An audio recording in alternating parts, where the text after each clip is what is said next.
अस्सलाम वालेकुम प्यारे लोगों। हम एक नई वीडियो के साथ वापस आ गए हैं और इस वीडियो पे हम बात करेंगे बैलन d'Or की। जी हाँ, बैलन d'Or का विनर अनाउंस हो चुका है और shockingly it's not Vinicius junior. और बहुत ज़्यादा लोग क्रिटिसाइज़ कर रहे हैं इस डिसीजन को, विनीशियस जूनियर और कोई भी रियल मैड्रिड प्लेयर, कोच और इवन उनका प्रेसिडेंट वो बैलन d'Or की सेरेमनी में नहीं जा रहे। और रीज़न ऑब्वियस है कि विनीशियस विनर नहीं है। और कौन विनर है? It's Rodri from Manchester City. And हर इस डिसीजन को क्रिटिसाइज कर रहा है कि क्यों विनीशियस नहीं जीता और रोड्री को मिला बैलन d'Or। सो हम बात करेंगे ऑल द फैक्ट्स क्यों मिला रोड्री को और क्यों रोड्री डिजर्व करता था। बट पहले मैं यही कहूँगा कि आप लोगों को लगता होगा कि मैं एक बार्सिलोना फैन हूँ, मैं तो रियल मैड्रिड को हेट करता हूँ, मुझे तो विनीशियस अच्छा नहीं लगता। तो मैं स्टार्ट करने से पहले यही कहूँगा कि टू बी ऑनेस्ट मैं अपने दिल पे हाथ रख के कहता हूँ कि मैं सिर्फ फैक्ट्स पे बात करूँगा। दिल में कोई रियल मैड्रिड का हेट नहीं है। If you ask me who is the best club in the world, I will say it's Real Madrid. And to be honest मेरे बहुत सारे फेवरेट प्लेयर्स जो कि रियल मैड्रिड में खेल रहे हैं, उनमें से एक एम्बापे, बेलिंगम, देन कोर्टवा, मैं उनको ज़्यादा लाइक करता हूँ। तो मेरे दिल में ऐसा कोई भी नहीं है कि यार मैं तो बार्सिलोना का फ़ैन हूँ तो मैं इसलिए विनीशियस को सपोर्ट नहीं कर रहा हूँ। मैं सिर्फ फैक्ट्स की बात करूँगा कि क्यों रॉड्री को मिला बैलन d'Or। फर्स्ट पहले हम वोटिंग की बात करते हैं। तो ये कंप्लीट वोटिंग लिस्ट है। रोड्री की सबसे ज़्यादा वोट्स हैं विद 421 एंड विनीशियस की 380। सो आई थिंक मार्जिन इतना ज़्यादा नहीं था, only with 41 votes. But votes matter. आपको पता होगा कि मेसी और वीवीडी में सिर्फ 4 वोट्स का डिफरेंस था, तो ये तो फिर भी काफ़ी ज़्यादा डिफरेंस है। और उसके बाद बेलिंगम को 221 वोट्स मिले, Martinez from Argentina and Inter Milan he got 157 और कार्वाहाल को मिले 97। सो ये थे टॉप 5। और इवन टॉप 6 में यमाल भी था with 68 and he got better votes than Mbappe and Haaland. और उसके बाद Cruz at 9 and Palmer at 24। So बाकी भी लिस्ट हैं बट हम टॉप 10 की ही बात करेंगे। तो अगर आप बात करें कि रॉड्री वर्सेस विनीशियस किसको मिलना चाहिए था, इससे पहले मैं बात करूंगा विनीशियस वर्सेस बेलिंगम।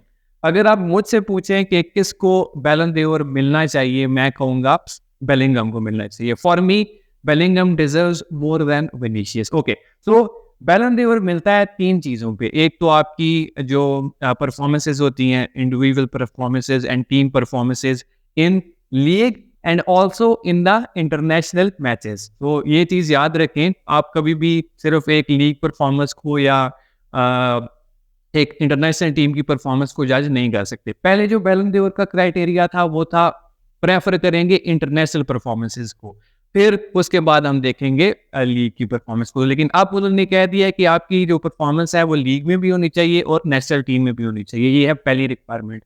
दूसरी ये है कि फेयर प्ले को देखेंगे और तीसरी ये है कि आपका बिहेवियर ऑन द फील्ड। सो ये 3 रिक्वायरमेंट हैं और इसको चूज करने के लिए आपको पता है स्पेशल जर्नलिस्ट होते हैं पूरी दुनिया के, वो लोग वोटिंग करते हैं। उसके अलावा आई थिंक कोचेस भी वोटिंग करते हैं और एक इनका पैनल होता है वोटिंग का जो सारा कुछ ये डिसाइड करता है।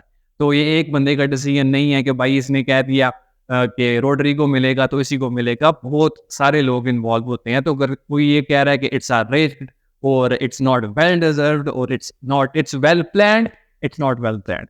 सो हम बात कर रहे थे पहले विनीशियस वर्सेस बेलिंगम की। सो आपको पता है बेलिंगम का पहला सीजन था और वो आया था बोरुसिया डॉर्टमुंड से। और रियल मैड्रिड के पास कोई भी मेन स्ट्राइकर नहीं था। हुसेलू था, बेंजेमा चला गया, तो उसकी सारी जिम्मेदारी थी बेलिंगम पे। बेलिंगम वाज अ मिडफील्डर, लेकिन उसने रियल मैड्रिड को संभाला, उनकी अटैक को स्पेशली, और he was there top scorer like in the same team जिसमें विनीशियस वाज डोमिनेंट, लेकिन उस टीम का मेन एंड टॉप स्कोरर था बेलिंगम। इवन उसने रियल मैड्रिड को काफी मेन मैचेस जितवाए अपनी परफॉर्मेंसेस से, स्पेशली उसका फर्स्ट क्लासिको जब बार्सिलोना 1-0 जीत रही थी और बेलिंगम ने आई थिंक 2 गोल स्कोर किए थे और वो बहुत कमाल के गोल थे।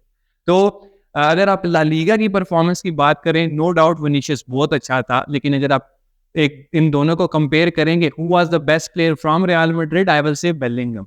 और इवन तो ये मैं नहीं कह रहा, ये मेरी बात नहीं है, Bellingham was the La Liga's best player. जो उनकी वोटिंग थी, जो उनकी आपको क्या कहते हैं पैनल टीम थी, उन्होंने ये डिसाइड किया है कि Bellingham is the best player of La Liga. और टॉकिंग अबाउट, अगर आप बात करें उसकी यूसीएल की, तो यूसीएल में no doubt Vinicius was unstoppable and he was the best player of UCL, जिसकी वजह से उसको मिला UCL player of the season. Now ये तो होगी, हमने लीग की बात कर ली, अब हम बात करते हैं इंटरनेशनल की। तो इंटरनेशनल में आपको पता है ब्राजील कितना बुरी तरह से परफॉर्म किया थ्रू आउट दिस ईयर, बहुत सारे मैचेस हारे। इवन इस वर्ल्ड कप क्वालिफायर्स में अभी तक वो आई थिंक 4th या 5th प्लेस पे हैं, और इवन वो इजीली मैचेस हार रहे हैं जब से नेमार इंजर्ड है। और उसके अलावा नेमार की कोई इतनी खास परफॉर्मेंस है भी नहीं है ब्राजील की टीम में, अभी तक उसके 3 या 4 गोल्स हैं। इनका अभी कोपा अमेरिका टूर्नामेंट हुआ, और उसमें भी आपको पता है कि अर्जेंटीना विनर थी और फाइनल में थी Colombia. So no performance, and if you compare it with Bellingham, तो Bellingham was a really good performer as compared to Vinicius for England. और आई थिंक इंग्लैंड सेमीफाइनल तक गई थी, I forgot, like I think semifinal तक England गई थी, France से हारी थी। तो फॉर मी, अगर आप क्लियरली देखें तो Bellingham was better than Vinicius. अब मुझे ये नहीं पता कि रियल मैड्रिड के फैंस ने या रियल मैड्रिड की वो जो पीआर टीम है, उन्होंने इतनी विनीशियस को क्यों हाइप दी, जबकि बेलिंगम को वो दे सकते थे और बेलिंगम को मिल भी सकता था। उसके बाद ये तो हमने टीम परफॉर्मेंसेस की बात की, उसमें आता है फेयर प्ले भी और आपका बिहेवियर ऑन द फील्ड। अब आपको पता है कि विनीशियस का बिहेवियर ऑन फील्ड कैसा है, हर प्लेयर के साथ तो वो लड़ता है, इवन रेफरीज के साथ, और रेसिज्म का वो हर जगह पे शिकार होता है। किसी भी स्टेडियम में जाता है, उसको रेसिज्म टॉन्ट्स मिलते हैं। वो क्यों मिलते हैं? कोई हम अवाम पागल तो नहीं है, अगर आप उनको प्रोवोक करोगे, उनको इशारे करोगे, तो तभी लोग हैं वो आपको प्रोवोक करेंगे। तो आपको विनीसियस के बिहेवियर का पता भी है, अगर उसको 2-3 बार कोई प्लेयर फाउल मारेगा तो फिर उसको वो धक्के मारना शुरू कर देगा। सेम बार्सिलोना का मैच अभी दिखा लें, एक जगह पे मार्क कसाडो जो 17 साल का एक लड़का है, वो उसने कुछ विनीशियस को कहा और विनीशियस ने आगे से उसको धक्का मार दिया। तो लाइक लिटरली अगर उसका बिहेवियर एक 17 साल के लड़के के लिए ऐसा है, तो आप इमेजिन कर ही सकते हैं। और अगर फीफा को फेयर प्ले पर डिसाइड करना है, तो आई थिंक उसका विनीशियस का 0 चांस था कि उसको बैलन d'Or मिलता, बिकॉज ये सारे पॉइंट्स मैटर करते हैं, सिर्फ आपकी इंडिविजुअल परफॉर्मेंसेस मैटर नहीं करती। वो टाइम गया जब बैलन d'Or मिलता था आपकी इंडिविजुअल परफॉर्मेंसेस से। अब वो रिक्वायरमेंट खत्म हो गई है, अब ये 3 रिक्वायरमेंट्स हैं, तो आपको ये चीज़ लाजमी सोचनी चाहिए। और अब अगर बात करें कि क्यों मिला रॉड्री को, तो रॉड्री आपको पता है कि मैनचेस्टर सिटी का मेन परफॉर्मर था। वो ला लीगा और सॉरी प्रीमियर लीग जीते, उसके अलावा वो यूरो जीते, और इंटरनेशनल ट्रॉफी ऑलवेज मैटर करती है। मेसी पिछला बैलन d'Or क्यों जीता? क्योंकि अर्जेंटीना ने वर्ल्ड कप जीता हुआ था, तो उसको ट्रॉफी मिलनी ही मिलनी थी। उसके अलावा जो उससे लास्ट वाला मिला था, वो मिला था उसको कोपा अमेरिका की वजह से। और अगर आप ये कहें कि क्यों मिला, तो सबसे बड़ी एग्जांपल है 2018 का बैलन d'Or, जिसमें मॉड्रिच को मिला on the basis of international performance और रोनाल्डो को नहीं मिला। तो फिर आप लोग इस बात को क्यों नहीं कहते कि वो भी रिग्ड है? तो वो फिर को कहते हैं कि best midfielder in the world, जिसने रोनाल्डो और मेसी की स्ट्रीक खत्म की। तो फिर मॉड्रिच को आप इतनी हाइप क्यों दे रहे हैं? ये भी आपके पास एक क्वेश्चन होना चाहिए। लाइक आपको हर चीज सोचनी चाहिए, ये नहीं कि I am a real Madrid fan तो बस ये विनीशियस को क्यों नहीं मिला, तो ये भी सोचें कि बेलिंगम को क्यों नहीं मिला, कार्वाहाल को क्यों नहीं मिला। इवन कार्वाहाल भी, अगर मेरी ओपिनियन में, कार्वाहाल और बेलिंगम बहुत ज्यादा डिजर्व करते थे एज कम्पेयर टू विनीशियस। तो अगर आप इस बात पे फाइट कर रहे हैं कि विनीशियस को क्यों नहीं मिला, तो आप रॉन्ग है। हाँ, अगर आप ये कहते हैं कि बेलिंगम को क्यों नहीं मिला या कार्वाहाल को क्यों नहीं मिला, तो आई एम विद यू। अगर इस डिबेट पे मैं आपके साथ हूँ, इस पेज पे। और रॉड्री की जैसे हम बात कर रहे थे, रॉड्री ने यूरो जीता, बेस्ट परफॉर्मर था यूरो में स्पेन के लिए। उसके अलावा प्रीमियर लीग जीता, they won the club world cup and also Premier League super cup. और Vinicius also won the same 4 trophies, but he won UCL, La Liga, UEFA super cup and Spain super cup. और talking about both of these players, अगर आप बात करें performance की, तो Rodri की performance as compare to Vinicius better थी। अब आप ये कहेंगे कि उसने तो कोई गोल नहीं स्कोर किए, उसने तो कोई असिस्ट नहीं दिए। Rodri is a central defending midfielder और जो आप विनीशियस है वो आपका एक अटैकर है, लेफ्ट विंगर है, तो आप गोल्स और असिस्ट की बेस पे दोनों को कंपेयर नहीं कर सकते। आप परफॉर्मेंस की बेस पे करते हैं कि कैसे उन्होंने टीम को मैनेज किया, बड़े मैचों में कैसा है उन्होंने स्टेप किया, जब टीम को जरूरत थी तो किस प्लेयर ने परफॉर्म किया। तो उस बेस पे Rodri was way better than Vinicius और उसने प्रूव किया। और इवन दो ये जो वोटिंग है वो अगस्त से लेके अभी तक के टाइम पीरियड की है और इसमें जो 2023 का जून पीरियड इन्वॉल्व नहीं है।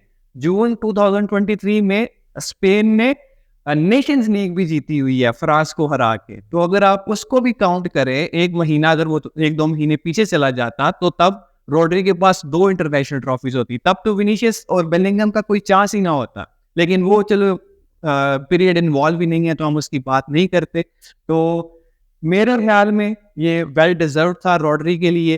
अगर आप एक रियल मैड्रिड फैन है, आप कहते हैं विनीशियस को नहीं मिला, तो आपको ये चीज़ें भी सोचनी चाहिए कि एक इंडिविजुअल परफॉर्मेंस पे बैलन d'Or नहीं दिया जा सकता। और टॉकिंग अबाउट बेलिंगम और Carvajal, then I am with you, वो दोनों बिल्कुल डिजर्व करते थे। और नॉट ओनली हिम, आप अगर बात करें लाउटारो मार्टिनेज की, वो भी इंटर मिलान के साथ सीरी आ जीता है, वो भी अर्जेंटीना का टॉप परफॉर्मर था, he was the main performer. Messi तो इंजर्ड था और प्रोबेबली फाइनल भी मेसी ने तकरीबन 60 मिनट्स तक खेला था। वो जो गोल भी स्कोर किया वो भी मार्टिनेज ने स्कोर किया, तो फिर मार्टिनेज को टॉप 5 स्पॉट क्यों मिला? तो आपको ऐसे क्वेश्चन पूछने चाहिए जो थोड़े सेंस भी रखते हो। आई नो कि रियल मैड्रिड फैंस थोड़ा हर्ट होंगे कि क्यों नहीं विनीशियस को मिला, लेकिन अगर आप गुस्से किए बगैर थोड़ी और बातें भी सोचें तो आई थिंक वो ज़्यादा सेंस करती हैं। और आई थिंक मैंने अपना पूरा कोशिश किया कि आपको एक्सप्लेन करूं कि क्यों रॉड्री जीता। लेकिन अगर आप फिर भी कहते हैं कि विनीशियस डिजर्व्स मोर, तो then I can say nothing, but it's a fact now, you can't say anything.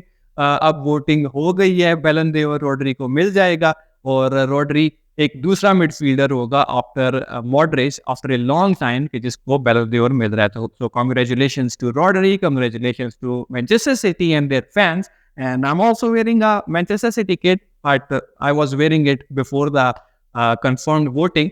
So don't think that I'm a die-hard Manchester City fan. I wear all the kits. I also wear Real Madrid kit as well. So I hope this will be amazing video for you guys. We will meet you soon, and do like and subscribe to the channel. This is our second video. And why I'm talking in English? Sorry.